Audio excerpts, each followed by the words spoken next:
का स्वागत है दूसरे दिन इस कैंप के सेकंड में।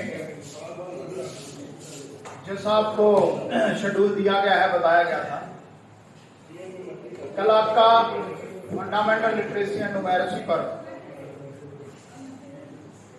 आपके साथ शेयरिंग हुई थी प्रवीण में और साथ में इंग्लिश की। आज का हमारा जो टॉपिक रहेगा, जैसे पहले दिन आपको बताया गया था और फिर मैं दोहराना चाहूंगा, वैसे हमारा जो प्रशिक्षण शिविर जो है 5 दिन का था, जो ऊपर शेड्यूल बना है 5 दिन का है, लेकिन क्योंकि हमारे जिले में ये देरी से शुरू हुई है तो एडजस्टमेंट के लिए इसको 3 दिन में बदल दिया गया। बाकी जिलों में ये 5 दिन का ही रखा गया है, क्योंकि 5 विषय हैं इसमें। मुख्य तौर पर इंग्लिश, हिंदी, मैथ हो गया और साथ में फंडामेंटल लिटरेसी और न्यूमेरेसी हो गया और एक विद्या प्रवेश। तो सबके लिए एक एक दिन था, तो हमने उसको जैसा हमें 3 दिन दिए गए उसके अनुसार एडजस्ट किया है। तो आज हम बात करेंगे विद्या प्रवेश की। ये विद्या प्रवेश क्या है, शायद आप में से किसी ने पढ़ा हो। अभी इससे संबंधित आपको जो मॉड्यूल है वो भी मिलेंगे और पीडीएफ भी आपके ग्रुप में डाल दी जाएगी। सभी से अपेक्षा करता हूं, ऐसा हमारा विभाग भी करता है कि सभी वो पढ़े विद्या प्रवेश क्या है, क्योंकि आप सभी लोगों ने उसको क्रियान्वित करना है क्षेत्र में जाकर। तो विद्या प्रवेश विद्या के लिए जो बच्चे का प्रवेश होना है, जैसे सुबह भी हम बात कर रहे थे, कल ही कैबिनेट में नई शिक्षा नीति 2020 उसको मंजूरी दे दी गई और वो लागू भी होगी। इसी अप्रैल में लागू हो जाएगी या अप्रैल से लागू मानी जाएगी और उसी के अकॉर्डिंग, उसी के जो अध्ययन से परिणाम निकले, जो शिक्षा नीति ने दिशा निर्देश दिए, वही सारी चीजें निपुण भारत में, वही फंडामेंटल लिटरेसी में है, न्यूमेरेसी में, उसके चरण बनाए गए। प्री स्कूलिंग है 4 से 5 वर्ष के बच्चे के लिए, फिर प्री स्कूल सेकंड है 5 से 6 वर्ष के बच्चे के लिए, फिर ग्रेड 1 है, उस ग्रेड 1 में 7 साल का बच्चा प्रवेश करेगा। अब ये जो विद्या प्रवेश है, ग्रेड 1 में जब बच्चा आएगा तो 3 महीनों तक, लगभग 12 सप्ताह उसको इस प्रकार का प्रशिक्षण देना है, उसको इस प्रकार की गतिविधियां करवानी है। अभी 1-2 वीडियो में आपके सामने यहाँ दिखाऊंगा आपको, उससे आप उस संदर्भ में देखते हुए आप आगे बढ़ेंगे इस टॉपिक पे। तो इस प्रकार की विधियां अपनाते हुए उसको ग्रेड 1 की तरफ हमने लेके जाना है। जैसे बच्चे की कुछ धारणाएं कि ऊंचा और नीचा क्या फर्क है, उस बच्चे को इस धारणा का पता हो कि ये चीज पीसी ऊंचा रखा हुआ है, ये डस्टबिन नीचा रखा हुआ है। आप उस लेवल की हम बात कर रहे हैं, एज ग्रुप की बात कर रहे हैं। इसी प्रकार उसको लंबे और छोटे का पता हो, लंबाई और चौड़ाई के बारे में। किसी भी आप वहां उपलब्ध संसाधन का उपयोग करते हैं, उसको अपनी मेथोडोलॉजी यूज करते हुए उसको बता सकते हैं। तो इस प्रकार की बातें हैं। आगे हम इस टॉपिक को और क्लियर करेंगे। पहले आप 1-2 वीडियो देखिए इसमें।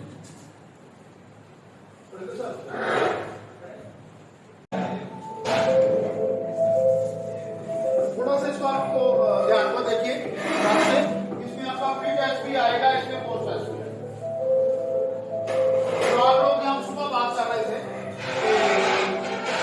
बच्चों की क्या प्राप्ति है, वो निकल गया है।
मैंने देखा बहुत छोटा वीडियो था।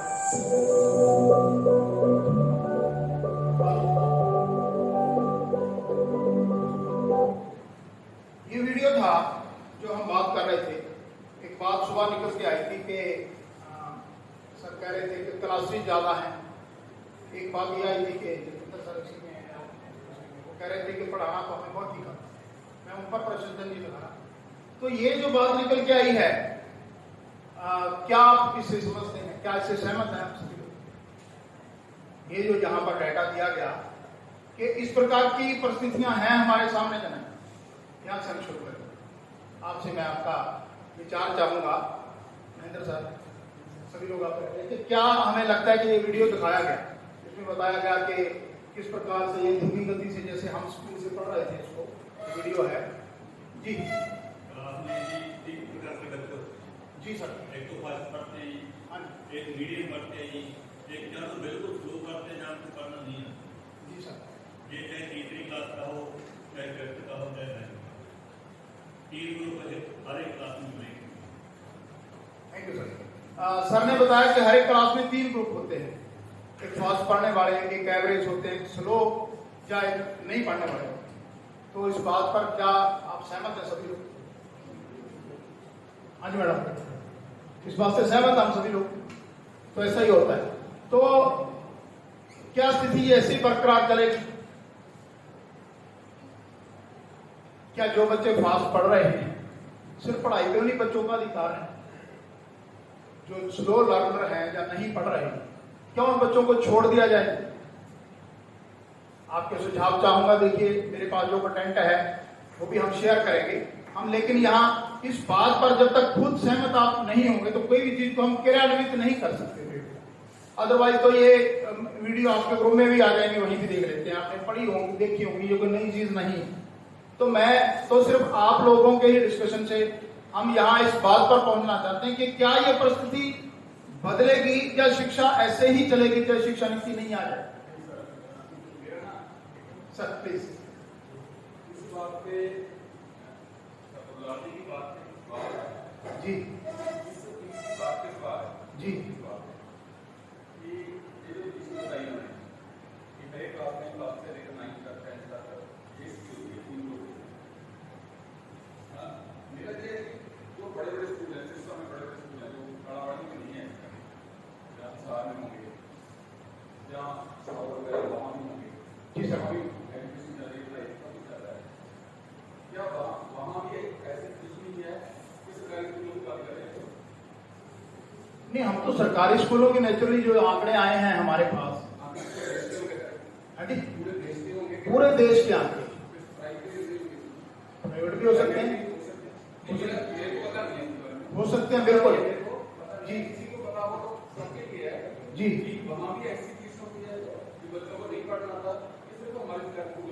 उसमें सर यहाँ तक मेरी समझ है कि हमें हमारे पास एक गिनती आ गई कि अगर ये परिस्थिति रही, इस वीडियो को भी एक बार आप दोबारा देखेंगे, आपको और बात क्लियर होगी कि अगर परिस्थिति यही रही जो इन्होंने दिखाई है, तो इस देश के 10 करोड़ बच्चे ऐसे हो गए जो पढ़ने लिखने के बिना रह जाएंगे। हमने तो एक विचार पे सहमत होना है, अपने अपने तो है ही, समझे ना, अपने विचार तो सबके हैं ही। हमने उस बात पर काम करना है जो पूरे देश की परिस्थिति है।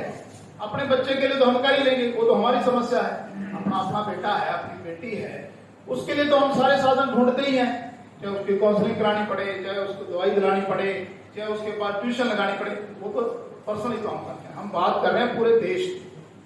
हम इस बात से पहले तो सहमत हों कि ये जो कह रहे हैं 10 करोड़ बच्चे बिना पढ़े रह जाएंगे, क्या आप समझते हो कि अगर ये बच्चे बिना पढ़े रहते हैं, ये जो आंकड़े कह रहे हैं, हो सकता है 20 करोड़ रह जाएं, हो सकता है 5 करोड़ हो, सरकारी आंकड़ों में हम इतना मान सकते हैं। तो क्या वो परिस्थिति देश के लिए ठीक है, शिक्षा के लिए ठीक है? जी, पहले तो एक बात मैं क्लियर कर दूं, मैं 1994 में जेबीटी टीचर लगा था, ओटा से मैंने जेबीटी की है, मैंने 10 साल जेबीटी टीचर के रूप में पढ़ाया है। फिर मेरी प्रमोशन एसएस मास्टर के रूप में होगी, 15 साल मैंने एसएस मास्टर के रूप में पढ़ाया है। फिर मेरी 2019 में एलिमेंट्री स्कूल हेडमास्टर के रूप में प्रमोशन होगी और आजकल मैं इसी पद पर कार्य कर रहा हूं, लेकिन मैं 9वीं और 10वीं को समाज पढ़ा रहा हूं। ये मेरे साथी कुलीग बैठे हुए हैं। पहली बात, मैं आपका ही साथी हूं, आपका ही भाई हूं। यहाँ जो बात आप कह रहे हैं, हम कह रहे हैं सारे, मैं ये जो चीजें दिखा रहा हूं ये दिखाने के लिए है। मैं इनसे सहमत हूं या नहीं हूं ये अलग बात है। आप इससे सहमत है कि नहीं सहमत है वो अलग बात है। मैं आप पे कुछ थोप नहीं रहा। जो आंकड़े आए हैं, मानो मैं अखबार दिखाता हूं कि आज के अखबार में ये खबर आई है कि FLN ट्रेनिंग में कमाल कर दिया लोगों ने, MTs ने कमाल कर दिया, पार्टिसिपेंट ने कमाल कर दिया। मैं तो आपको खबर दिखा रहा हूं, मैं उससे सहमत भी हो सकते। सर प्लीज मुझे एक आपकी तरफ आ, तो मैं सिर्फ आपको ये बताना चाहता हूं, आप सबके लिए सेशन है, बोले 1 बाय 1 बोले। जो बात जब तक हम बहस नहीं कर लेंगे, जब तक हम इस बात पर सहमत नहीं हो जाएंगे, तब तक कुछ होने वाला नहीं है। ये कैंप कोई आखिरी कैंप नहीं है और ये कैंप कोई पहला कैंप नहीं है, ठीक है। कैंप हमारे ऐसे चलते रहेंगे, ट्रेनिंग्स होती रहेंगी। हो सकता है कोई नई बात कोई सीख के चला जाए, हो सकता है कोई डिसहर्ट होके चला जाए, जो पहले करता वो भी ना करे, वो डिपेंड करता है आदमी की परिस्थितियां क्या। हमने एक सांझी जो कॉमन प्रोग्राम पे जाना है, हमारे पास परिस्थितियां ये हैं क्या है। हाँ जी सर, अब संदीप जी से मैं आग्रह। हाँ जी सर। सबसे पहले तो मैं सभी टीचर को बता रहा हूँ कि जो सर दिखा रहे हैं उनकी ड्यूटी है, हम इनसे सवाल जवाब कर रहे हैं, ना इनके पास जवाब है। जो करना है हमें खुद करना है, और जो कर चाहे क्लास में करें चाहे यहाँ करें, वो हम नहीं करना, जिम्मेदारी हमारी बनती है वो।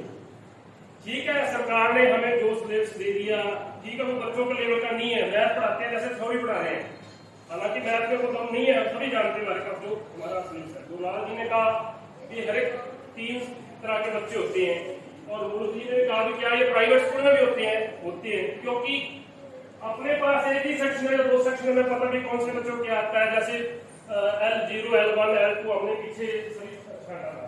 और प्राइवेट स्कूल में क्या होता है, उनके सेक्शन है 4, तो उनमें भी होता है जो 2 बच्चे होते हैं उनका सेक्शन अलग होता है। जैसे A B C D बना दिया, तो उनमें B या C ऐसे सेक्शन होते हैं जिसमें बच्चे सारी एंट्रीज होते हैं, और जो बच्चे टॉपर होते हैं उनको शायद वो एरिया मिलते हैं। और एक सर ने, नरेंद्र जी ने भी कहा, ठीक है, इनकी भावना है, उनको ये चीज अच्छी नहीं लगती, हो सकता है हमें सभी को ना अच्छी लगी। यहाँ आके अपने बच्चों से दूर रह के कोई भी नहीं खुश, पर जो प्रशिक्षण है जो सरकार बना रही है वो कहाँ से कुछ बताती है, कुछ ना कुछ नया सीखे हम। पर समस्या ये है भी कुछ तो हमने कमियां है, ये नहीं कहते मैं परफेक्ट हूँ या सभी जानते हैं या हम कुछ नहीं जानते, ये भी नहीं है। हमारा माहौल ऐसा है कि हम सीखना नहीं चाहते। यहाँ आगे बढ़ बैठते हैं, बहुत अच्छी बातें करते हैं, इस शिक्षा के ऊपर भी बातें हमारी चलती हैं कि इसमें ये कमियां है, ये अच्छी है, ये बुरी है। वहां बैठ के हम बातें सारी कर लेते हैं, पर जब यहाँ पर बोलने की बात आती है तो हम एक दूसरे के मुंह पर जाकर वो बोलेगा, वो बोलेगा। बोलना हमें है, करना काम हमें है, कुछ मर्जी कैसे मर्जी। ये जैसे FLL निपुण भारत है, ये टोटली ही बच्चे के ऊपर डिपेंड है। इतनी शिक्षा है, जब तक हम बच्चे के पास नहीं जाएंगे, बच्चों को समझेंगे नहीं, हमारे लिए कितने प्रशिक्षण ये देते रहे, कितने कैंप हो जाते हैं वो देखना है। मैं सुखचैन 11 साल लगा के आया हूँ, और वहां एक बच्चा था और उसका जो पापा था ना वो वेटर का काम करता था, और वो कभी कभी कह रहा था सर आज सानू मटर पनीर मिला था। बच्चे की भावना देखो, चाहे जिम्मे मिले। मैं और कोई आर्थिक स्थिति से व्यंग नहीं कर रहा, कुछ कह नहीं रहा, पर बच्चा खुशी और मेरे अंदर रिलेशन थे, वो बच्चा हर मेरे नाल गल करता। जब तक हम बच्चे के साथ नहीं जुड़ेंगे, उसको समझेंगे नहीं, ये प्रशिक्षण नहीं कर लेंगे। और हमें पता भी हमें अपने बच्चों को क्या करना है। हमारे पास छोटे बच्चे आते हैं, उनको कुछ मर्जी सिखा दो, सब सीखेंगे, भाग के सीखेंगे। पहली दूसरी तीसरी क्लास इतनी है, उनको कुछ सिखा दो, सबके पीछे पीछे कापी लेके बाथरूम जाएंगे, पीछे कापी लेके बच्चों के बड़े बोल दो बेटा पीछे लेना, वो फिर भी काम चेक कराएंगे। तो मेरा कहने का ये मतलब है भी हम यहाँ एक दूसरे के ऊपर आरोप ना लगाएं। समस्या है, समस्या का समाधान किसी के पास नहीं है। सरकार ने जो नई शिक्षा नीति लागू कर दी, सरकार के ऊपर हमारा कोई दोष नहीं, क्योंकि जब तक हम इकट्ठे नहीं होंगे, कोई धरना प्रदर्शन कुछ ना करेंगे, तो सरकार वो मानने वाली नहीं। वैसे भी सरकार नहीं मानती हमारी बात। पंजाब में देख लो टीचरों के डंडे पड़ते हैं, अपने से ज्यादा ही प्रदर्शन करते हैं। और हम जो इतने यहाँ पे दूसरों को कह रहे ये सर ना तो हम सर इसका सुधार कर सकते हैं, कितने क्वेश्चन कर ले सर को, कितनी वीडियो, ये सर को बताया गया ये करना है, सर के पास समाधान नहीं है ना समाधान, हमें तो खुद उस चीज का समस्या का समाधान हमें खुद ढूंढना पड़ेगा कि हम अपने बच्चे को क्या कराएं, कैसे भी कराएं, और हमें उसको सिखाना है। Thank you sir, thank you Sandeep ji, बहुत अच्छा बात रखी। मेरे को सच में बहुत खुशी हो रही है, क्योंकि ये जो मॉड्यूल है, इसमें जो मटेरियल है, वो तो वन वे ट्रैफिक ऐसे फेंकने वाली बात है। अब जो बात आप में से निकल के आदमी जब बोलता है ना अपनी बात पे, फिर वो मंथन भी करता है, ठीक है। किसी सर ने कहा, सर बता रहे थे कि मान लो किसी स्कूल में 20 बच्चे हैं तो 15 को हिंदी पढ़नी आती है, भाई ये आंकड़े गलत है।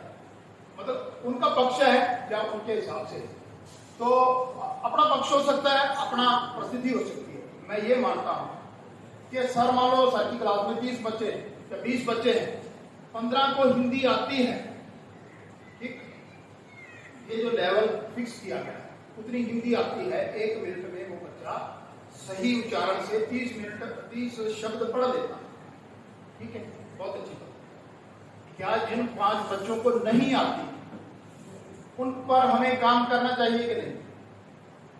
आपसे प्रश्न है, सबसे सर से भी है, क्या उन पर हमें काम करना चाहिए कि नहीं चाहिए, क्या उनको छोड़ देना चाहिए? एक बताएं नरेंद्र जी, काम होना चाहिए।